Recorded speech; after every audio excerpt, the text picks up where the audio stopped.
what is the true character of the Magellanic Clouds? This has been a huge mystery since the Age of Discovery.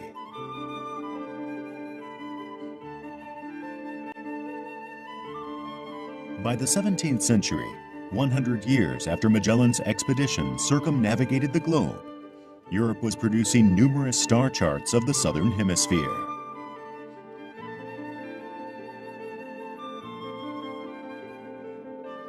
The constellations were pictured as various creatures: a flying fish, a chameleon, a resplendent peacock, a big-billed toucan. The constellations all had exotic names. And then there was Nubecula Major, Latin for large cloud, meaning the large Magellanic Cloud. That was paired with Nubecula Minor, or small cloud, the small Magellanic Cloud. Since they moved together with the stars, they were clearly no earthly clouds. They were heavenly bodies. But exactly what they were remained a mystery.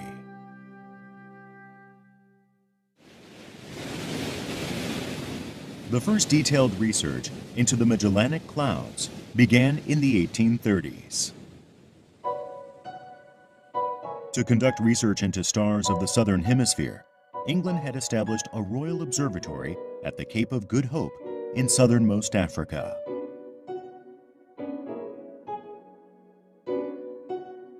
Astronomer John Herschel worked there for over 4 years.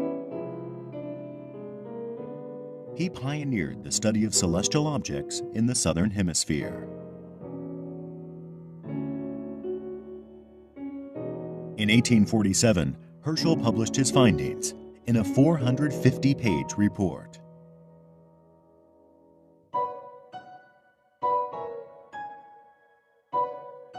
This is the catalog of objects Herschel found in the Magellanic Clouds. Some 1,000 items are listed. There are numerous records of nebulae and star clusters, similar to those visible within the Milky Way galaxy. Herschel clearly thought of the Magellanic Clouds as constituting a galaxy.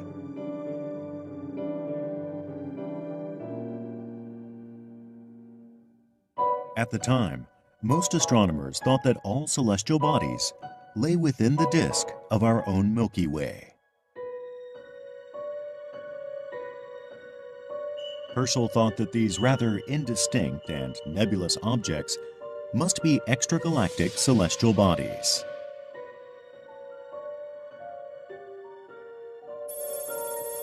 To prove that, however, one would have to calculate the distance to the Magellanic Clouds. Alas, Herschel did not possess the means to do that. Are the Magellanic Clouds inside the Milky Way or outside?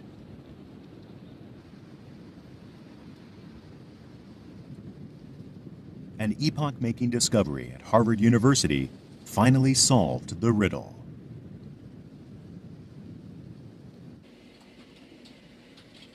The crucial evidence was supplied by photographic plates stored here. This is the world's largest archive of astronomical photographs. As you can see, we have cabinet after cabinet, many plates, 525,000 plates in this collection. That's 25% of the world's total of astronomical photographs just in this collection. And what is remarkable about that is that it covers more than 100 years of time, from 1885 to 1989, and we began photographing the southern skies early in the 1880s, so that the Magellanic Clouds are covered from that early time. These photographic glass plates recorded light from the stars over long periods of exposure.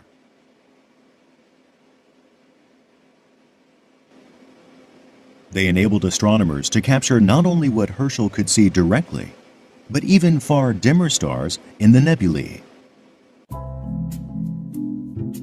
Around the turn of the 20th century, the data etched on these glass plates were processed by a team of female analysts. The position and brightness of every single star were meticulously recorded.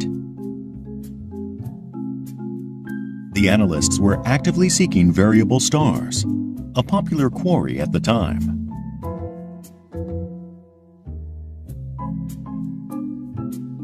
Variable stars are stars whose brightness fluctuates. Of particular interest were those whose brightness fluctuated in regular periods.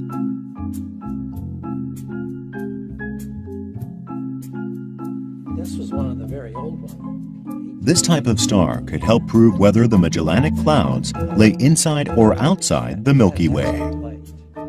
With the, Wow, it's a 240-minute exposure.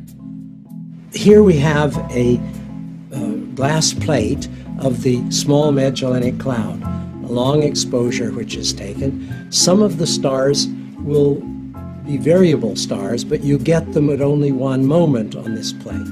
So this is a negative plate, and we also can then make from one of these plates a positive plate.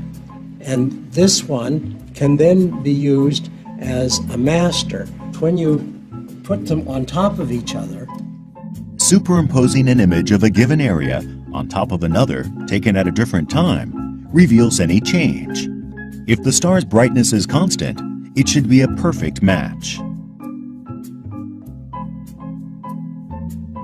What happens when the brightness changes?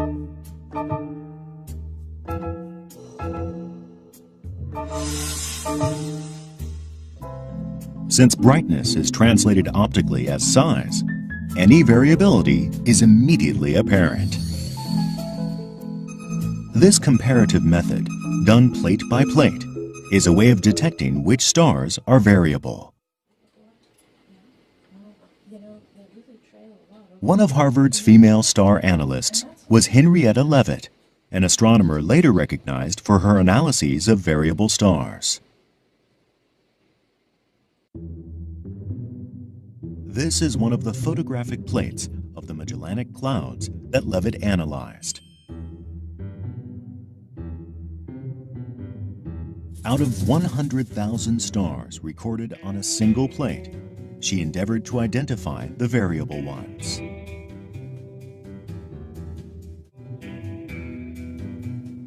Harvard still has her handwritten logbook.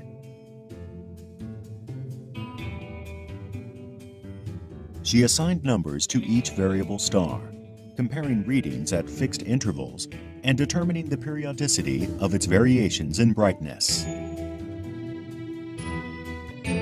To prevent any mistaken attributions among the countless stars in the sky, she drew detailed star charts.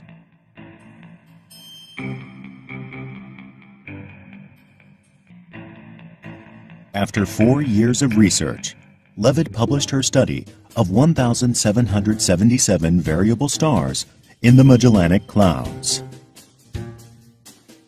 In the course of compiling these data, she made a vital discovery. She noticed that variable stars in the Magellanic Clouds with the same period had the same brightness, or luminosity. Compared with variable stars of the same periodicity within the Milky Way, the ones in the Magellanic Clouds appeared fainter. The fainter the star, the farther away it must be. In the late 1920s, after Leavitt had passed away, detailed analyses revealed that the Magellanic Clouds lie far outside the Milky Way. Precise observations determined that the Magellanic Clouds are 200,000 light-years away. That's twice the diameter of the entire Milky Way.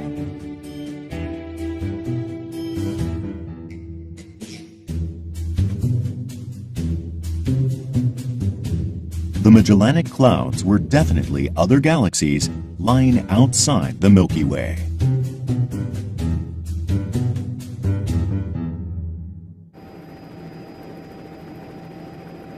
A large telescope subsequently revealed a deep relationship between the Milky Way and the Magellanic Clouds.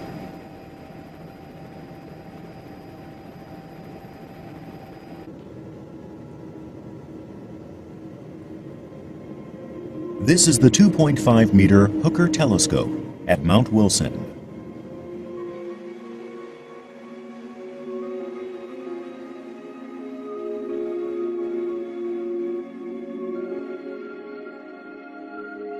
This telescope enabled measurement of the distances to many galaxies outside our own.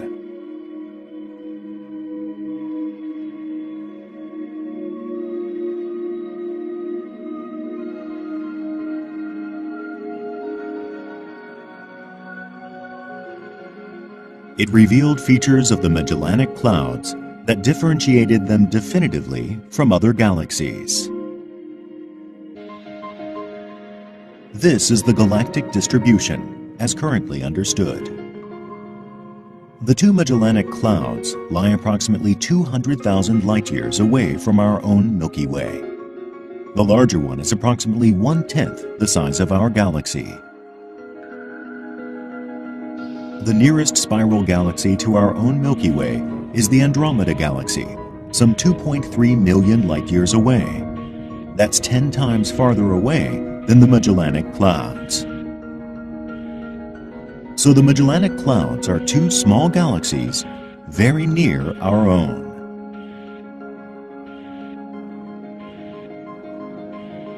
Edwin Hubble, the leading astronomer of his day, described the Magellanic System thus: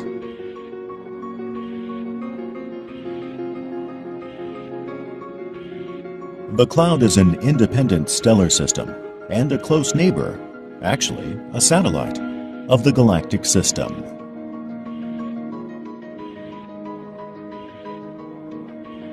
A satellite is a space object that is gravitationally attracted to another and orbits it, as the Moon does the Earth. Hubble thought that the Magellanic Clouds similarly orbit the Milky Way galaxy.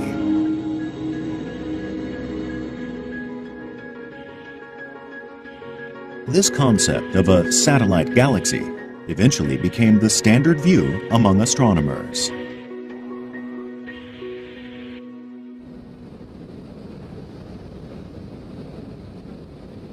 A major discovery was made in the southern hemisphere, in Australia. The two Magellanic Clouds together make up a single gigantic space object.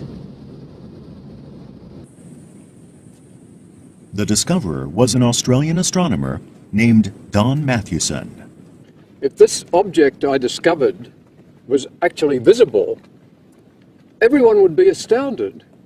It's an enormous arc of gas stretching right across the sky. In fact, it's more outstanding than the Milky Way galaxy. Mathewson's starting point was a research paper written by astronomers at Bell Laboratories in the United States.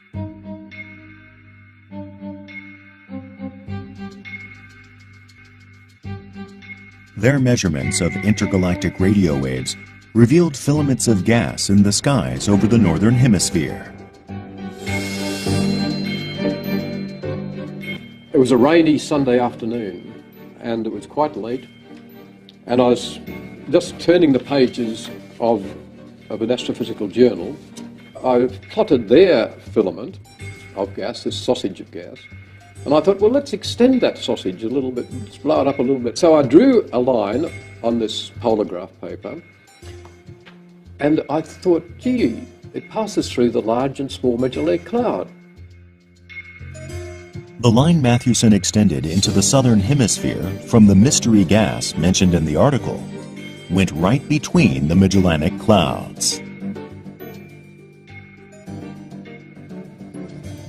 And Australia had a radio telescope well suited to confirming the presence or absence of gases. It was the Parkes Observatory.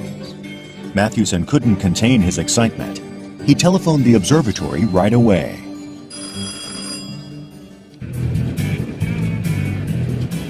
The very next morning, Mathewson jumped into his car and drove to the observatory. The director had told him that the telescope would be offline for maintenance that day, so Mathewson thought that at night there might be a chance for some brief observations. It took him 4 hours to drive to the park's observatory.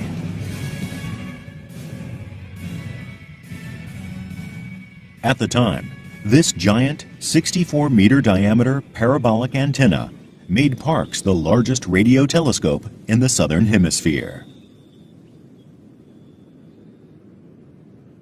When Mathewson arrived, he asked the maintenance workers if he might borrow some time on the telescope. So all the memories come flooding back, because it was the most emotionally charged episode in my life, really, the discovery of the Magellanic Stream. Past 10 p.m.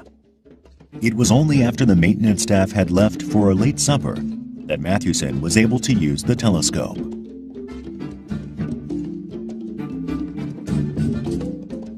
Had it all plotted out, what I thought would happen. But of course in science things never happen the way you want it to. Nature is a very, is a teaser. It teases you and then all of a sudden drops you flat on your face. But tonight was completely different. For the rest of the 3 or 4 hours that it took, every position that I looked at with the telescope came out to be the right velocity and the right intensity. When the telescope was pointed along the extrapolated path of the gas stream first noticed in the northern hemisphere, further traces of gas were found along the way. The gas trail seemed to be headed for the Magellanic Clouds.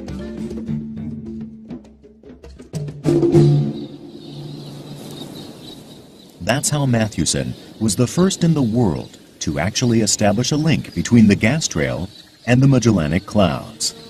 Subsequent detailed observations confirmed that their distributions were aligned. This intergalactic belt of gas was named the Magellanic Stream.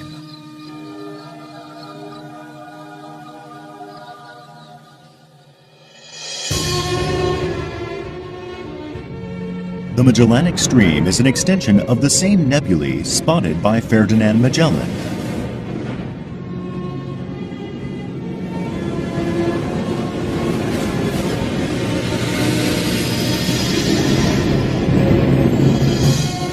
It's a huge belt of gas, stretched out as if to curve around the Milky Way galaxy. It's 1 million light-years in length. That's 10 times the diameter of the Milky Way.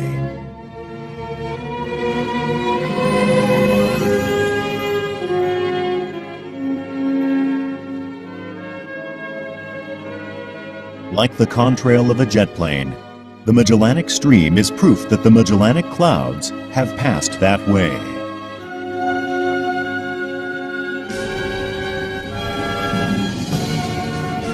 The gas is distributed as if it were encircling the Milky Way.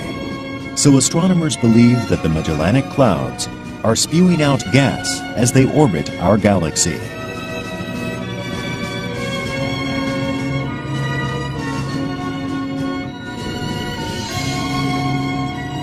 The Magellanic Clouds, galaxies with a gas trail longer than the diameter of our own galaxy.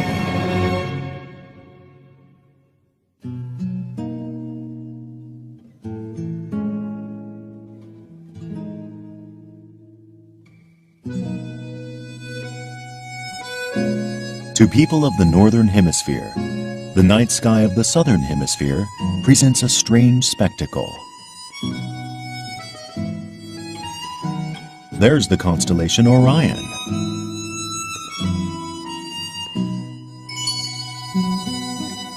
But it's upside down.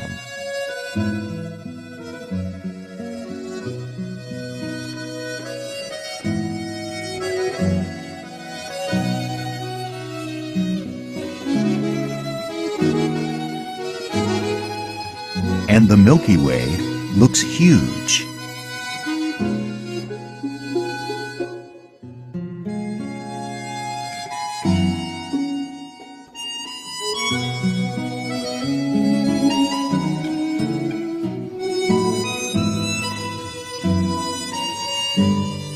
The exceptionally bright area is our galaxy's nucleus.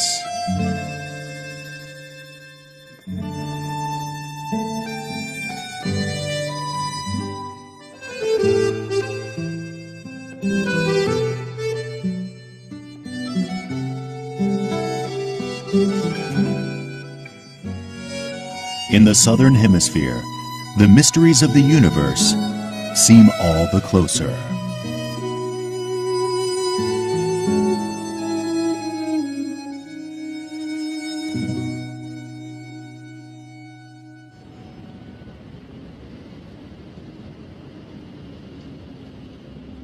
This is Santiago, the capital of Chile.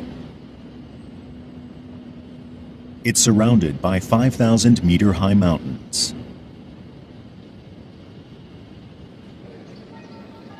Still bearing traces of its Spanish colonial past, Santiago is today at the forefront of astronomical research.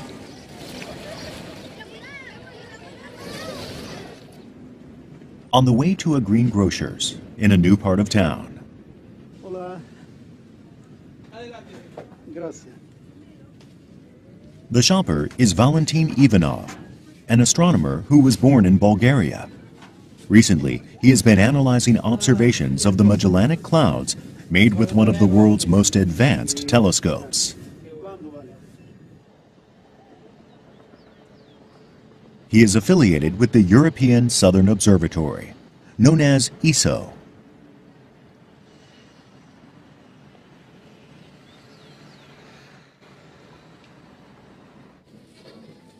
ESO has established 3 observatories in Chile from which to survey the stars of the southern hemisphere.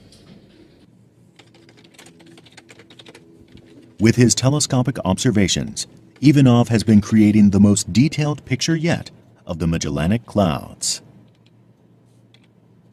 VISTA is one of the newest projects of ESO, and it aims at creating large uniform maps of the sky. These are called surveys. One of the most important surveys that this telescope is producing now is the survey of the Magellanic Clouds, these green squares over here. To produce a complete map of the Magellanic Clouds, Ivanov spends a total of 1/3 of every year at a mountaintop observatory. He has already taken over 100 of these trips.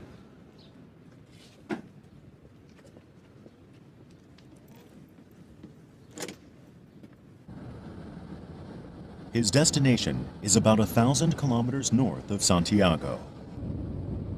It's in an arid zone that sees less than 10 millimeters of precipitation annually.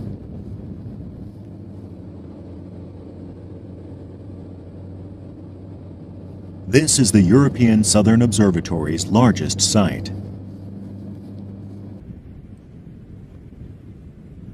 Seven telescopes are located on the mountaintop here, at an elevation of some 2,600 meters. This is the one Ivanov uses. It's a 4-meter aperture telescope called VISTA. Installation was completed toward the end of 2009. Its technology is cutting edge. VISTA is a special purpose-built telescope. Unlike other ESO telescopes, VISTA is designed to cover extremely large field of view in a single pointing. The field of view of VISTA is about degree by degree and a half. How does VISTA compare in this regard to the Hubble Space Telescope? VISTA's field of view is about 500 times greater than Hubble's. In a single pointing, VISTA can take in a region much broader than a full moon.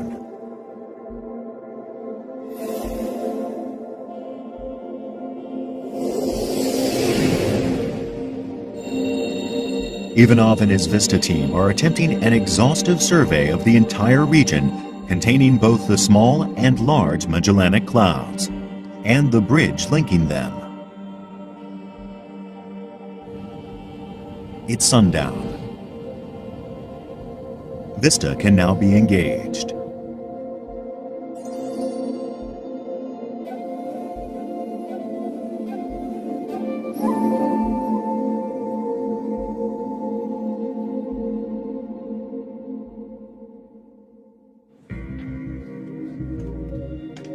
In the control room, Ivanov will conduct observations all night long.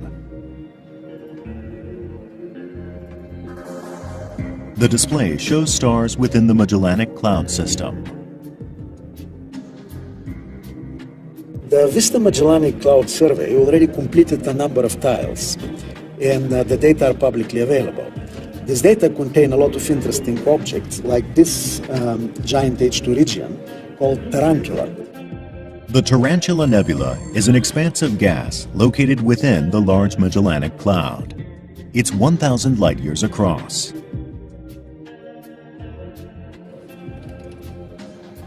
Its name derives from the hairy, spidery appearance of its gases. This image that we see here actually is built from 3 different images, each of them in the near-infrared. The advantage of the near-infrared and the advantage of the kind of data that Vista delivers to us is that we can actually see through the dust. If you look at this area on the sky in the optical, you'll see almost no stars because the dust and that absorbs the optical light much more than the infrared light. Vista captured this image of the Tarantula Nebula. Compare it to an optical image showing ordinary visible light.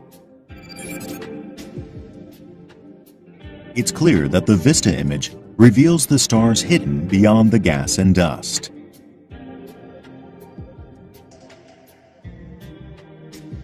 The Large Magellanic Cloud is said to contain as many as 20 billion stars. Vista captures them in stunning detail. Innumerable stars, nebulae, star clusters, countless points of light beyond the reach of ordinary optical telescopes, rendered here vividly and distinctly.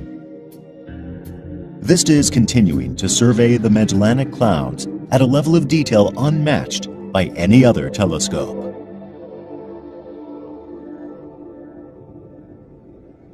The Hubble Space Telescope has shown us how different in shape as well the Magellanic Clouds are from our own Milky Way galaxy.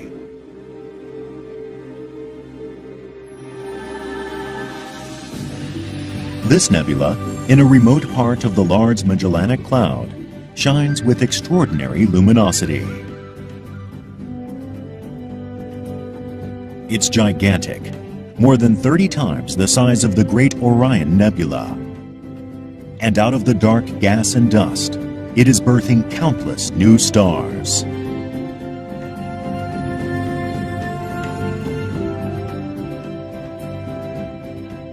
One region in the Large Magellanic Cloud is giving birth to more stars than any other region in the Milky Way. Here is just one portion. Newly born stars illuminate the surrounding gas. It looks like a cocoon.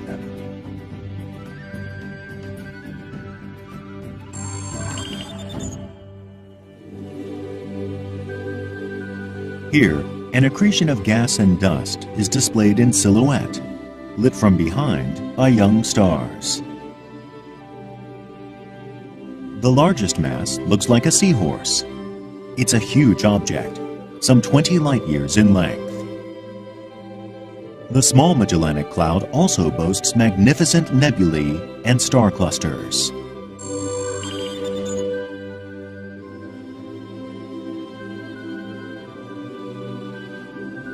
The explosive birth of 100,000 stars. The energy they put out is said to be 60 times that of the Great Orion Nebula.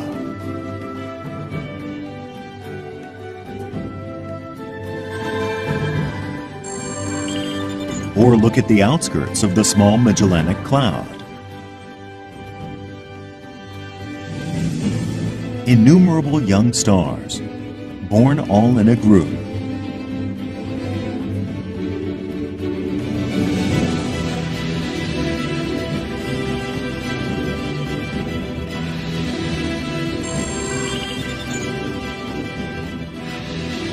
And this sparkling, multicolored, open cluster has been called the Jewels of Magellan. Even today, the Magellanic Clouds are far more prolific than the Milky Way in the production of new stars.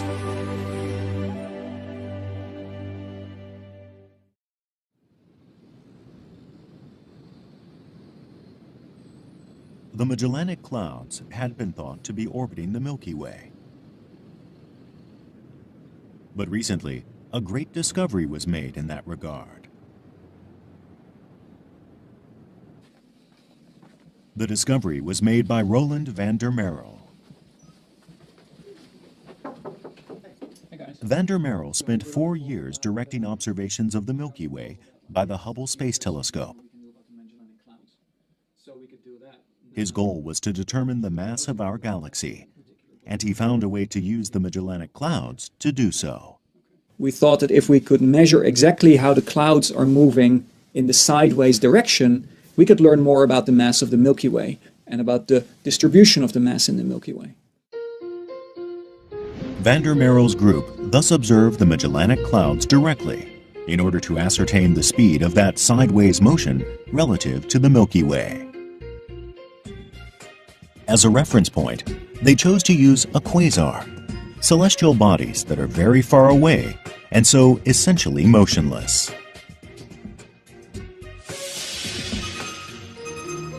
By using a quasar located beyond the Magellanic Clouds, as seen from Earth, they could measure the cloud's relative motion.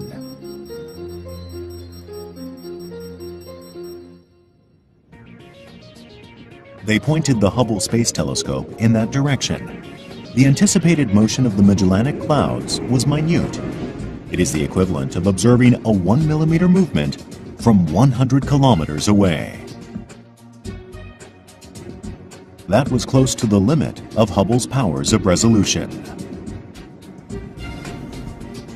And then if you try this with a telescope on Earth, you run into several realistic problems with telescopes on Earth. For example, telescopes are subject to gravity. As the telescope moves, the gravity on the telescope is different, and the instrument distorts a little bit. And you see this in your images. The observations with Hubble continued for 4 years. Now, we cannot actually measure the motions of stars in the Magellanic. Van der Merel's group succeeded in obtaining data on 25 of the regions into which the Magellanic Clouds had been divided. After analyzing the results for a full year, they calculated that the Magellanic Clouds are moving at an incredible 378 kilometers per second, 1.36 million kilometers per hour. This was 300,000 kilometers per hour faster than anticipated. Initially, we were just very happy we were getting any results out that said, hey, we can actually measure the motion of the Magellanic Clouds. So that was our initial excitement for quite a while. And it was clear we were doing it better than anyone else had done it before, but it wasn't immediately obvious what we were learning. To extract meaning from these speed calculations, computer simulations were conducted of the relative motion of the Milky Way galaxy and the Magellanic Clouds. The simulations were carried out at Harvard University. The movements of the Magellanic Clouds were minutely calculated, using the latest data on the size and mass of the Milky Way. This is the result. Contrary to expectations, the Magellanic Clouds do not orbit the Milky Way.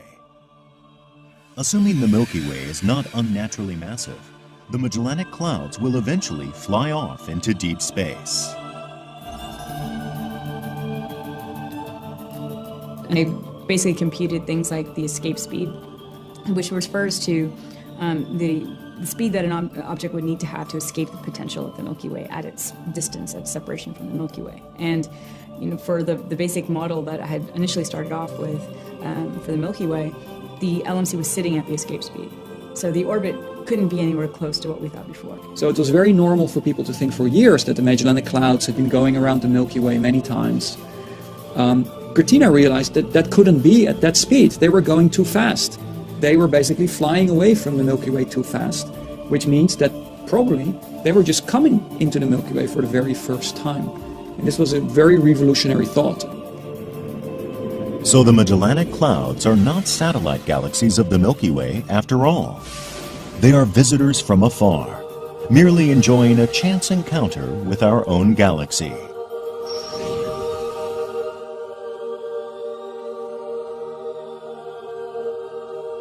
In a few billion years, they are fated to disappear into the furthest reaches of space, never to return.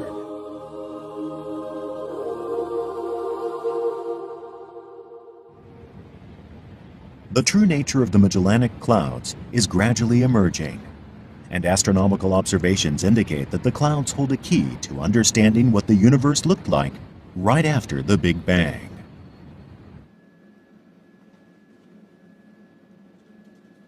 Paul Crowther is one of the scientists fascinated by the Magellanic Clouds.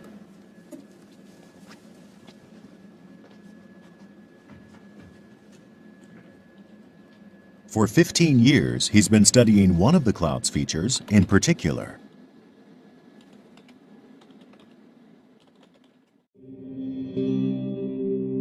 What's attracted his attention is the Tarantula Nebula. At its center, there's a place estimated to shine with the luminosity of 100 million of our suns. R136 is its scientific designation. It was thought to contain a mystery object. Crowther set out to find out what that was.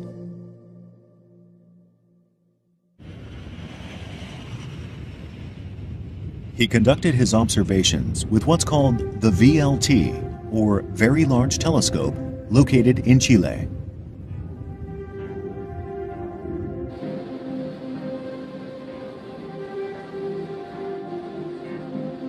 He pointed the VLT and its 8.2-meter diameter mirrors straight at R136 in the middle of the Magellanic Clouds.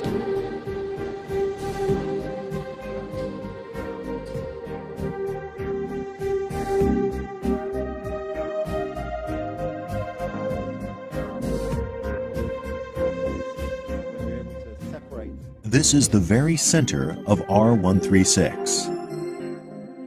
The detailed view provided by the VLT reveals that what looked like one bright clump at its center is comprised of many stars, the brightest of which has been designated R136A1. With a luminosity of 10 million suns, it is, so far as we now know, the brightest star in the universe. Crowther performed a spectral analysis of its light. The spectrum is kind of like the fingerprint of an object. It tells us what it's made of, it tells us how hot the gas is in the star. And so this actually is an infrared spectrum taken with a very large telescope of R136A1, and it reveals the presence of, for example, this is a line of helium-2, ionized helium, and this means the star is incredibly hot. Thanks to this analysis, Crowther was able to start profiling his mystery object.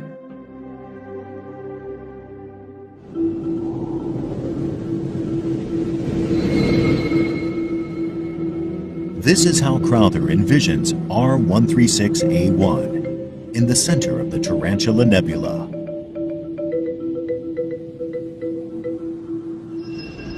With surface temperatures reaching 55,000 degrees Celsius, it burns bright blue. When it was born, it had the mass of 300 of our suns. To date, nothing comparable has been found in the Milky Way. These first-generation stars of the early universe, born right after the Big Bang, were unlike most of the stars we see today. They were formed directly out of hydrogen and helium gases, and they were all blue giants. In the Magellanic Clouds, there are many such stars.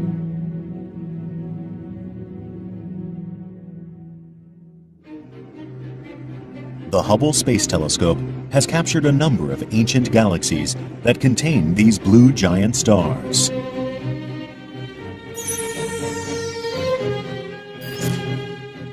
All these galaxies are more than 13 billion light-years away. So what we see now is how they looked 13 billion years ago. In other words, just moments after the universe was born.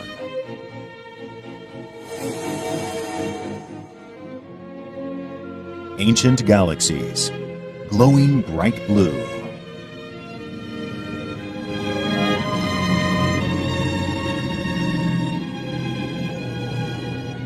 The sheer number of blue giant stars, similar to the one Crowther has been studying, is enough to impart a blue color to the galaxy as a whole.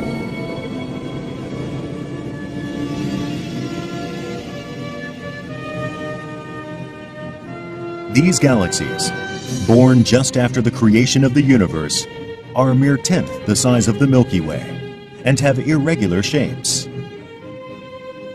In size and shape, they resemble the Magellanic Clouds. That is why scientists believe that studying the Magellanic Clouds will provide insights into the evolution of our own galaxy. Well, so the interesting thing here is that we've learned a lot about structure formation in the universe over the years. And in particular, what has been learned is that structure forms by smaller units coming together. So if you're a big galaxy like the Milky Way, you really started out as lots of little clumps that fell together over time. One scenario for the growth of the galaxy would go as follows.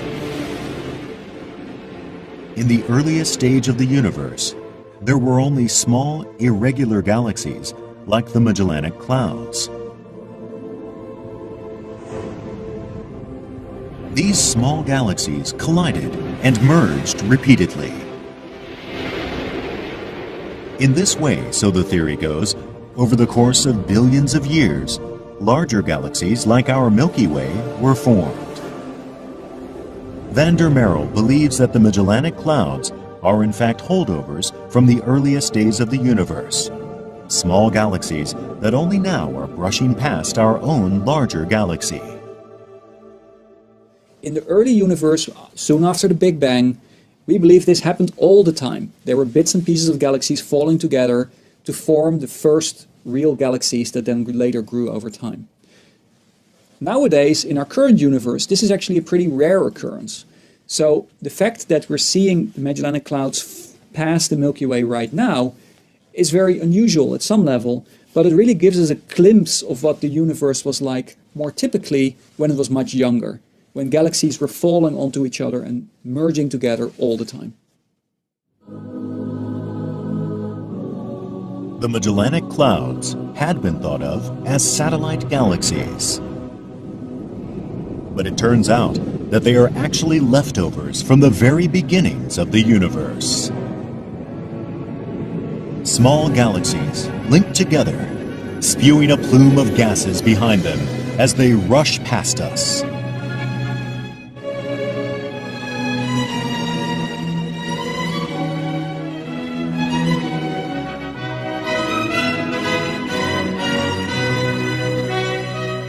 At the Vista Telescope in Chile, observations of the Magellanic Clouds are ongoing.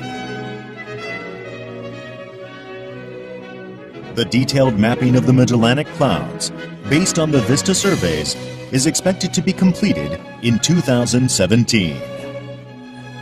Vista is continuing the observations of the Magellanic Clouds, and we are extremely lucky to have this exciting and mysterious galaxy next to us, because it has been a wonderful playground for astronomers for more than a century now, couple of centuries, and I'm sure it will help us to reveal many more secrets.